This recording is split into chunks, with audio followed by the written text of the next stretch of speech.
Hello everyone. BPSC ने बहुत बुरा किया है, इसमें कोई भी दो राय नहीं है। बहुत मतलब लगभग एक एक स्टूडेंट जिन्होंने ईमानदारी से एग्ज़ाम दिया है वो सभी इससे प्रभावित हुए हैं। टोटल एक एक स्टूडेंट प्रभावित हुआ है, एक भी नहीं बचा है।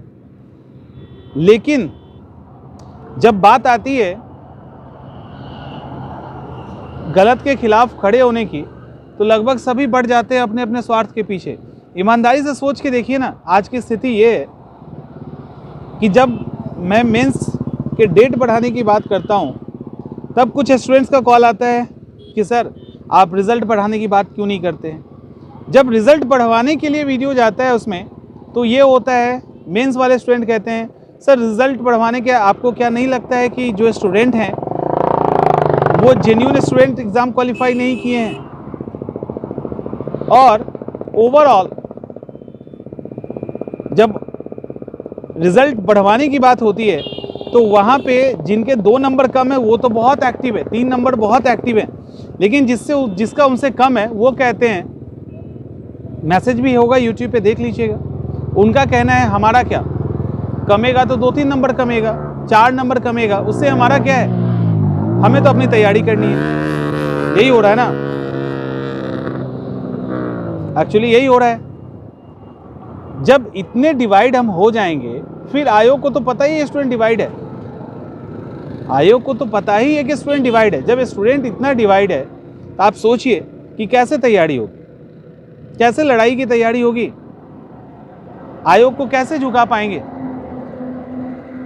किसके लिए खड़ा हुआ जाए।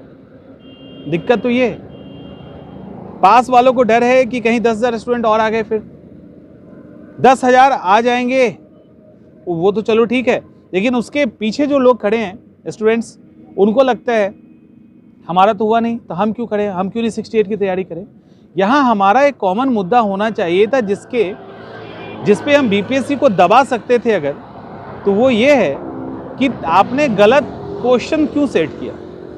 आपका जो क्वेश्चन गलत सेट किया हुआ है उस पूरे पैनल को आप क्यों नहीं हटा रहे हो, और आपने जो गलत क्वेश्चन सेट किया उसके कारण जो हम सफ़र कर रहे हैं, हमारा स्कोर कम हो रहा है, हम इतने दिन मेंटल टॉर्चर से गुजरे हैं, तो फिर आप इसको या तो रिवाइज कीजिए, रिजल्ट को रिवाइज इट मीन्स कि एक्स्ट्रा रिजल्ट दीजिए। सिंपल सी बात है, एक्स्ट्रा रिजल्ट की बात हो रही है यहाँ पे। जिनका रिजल्ट आ गया उनके ऊपर तलवार टंगी, उनको ये लग रहा है कि कहीं रिवाइज ना हो जाए रिजल्ट, कहीं हम बाहर ना हो जाए टाइप की चीज़ें। तो देखो कहीं ना कहीं अपनी स्वार्थ को छोड़ना पड़ेगा, हमें कॉमन हित की बात करनी होगी, और यहाँ पे जो गलत हुआ उस पर बात करनी होगी। एक तो आपने गलत क्यों बनाया, गलत क्वेश्चन सेट नहीं करना है। दूसरी कि जो सवाल है जो गलत हुआ और उसके बाद आपने आंसर जो दिया है मेन बाद में, उस आंसर के अंदर भी गलतियाँ हैं, उस आंसर के अंदर गलतियाँ हैं, वो गलत आंसर के आधार पे कुछ स्टूडेंट बाहर हो रहे हैं। और मेंस के लिए टाइम भी मांग रहे हैं, तो टाइम मांग रहे हैं वो तो बड़ा सही है, वो थोड़ा मिलना चाहिए समय, और रिजल्ट भी रिवाइज होके आना चाहिए। अब सवाल है आएगा कैसे, तो डेफिनेटली हम लोगों को मिलकर एक ग्रुप क्रिएट कीजिए। दिक्कत हो रही है तो हमको बताइए, पहले भी करवाया था क्रिएट, इस बार भी करवा दूंगा, लेकिन एक ग्रुप बना के अब आयोग को पूरा का पूरा आयोग के कार्य प्रणाली पे, आयोग का जो काम करने का तरीका है, जो एग्जामिनेशन के क्वेश्चंस का स्टैंडर्ड है, जो गलतियां ये कर रही है बार बार, उस पे हमें उसको लेकर पूरा हॉलिस्टिक वे में उनके ऊपर केस करना चाहिए। ये छोटी छोटी बातों पे नहीं कि रिजल्ट आप सिर्फ बढ़ा दो, सिर्फ डेट बढ़ा दो, ये करो, नहीं, पूरी उनको अब कटघरे में खड़ा करने का समय आ गया है।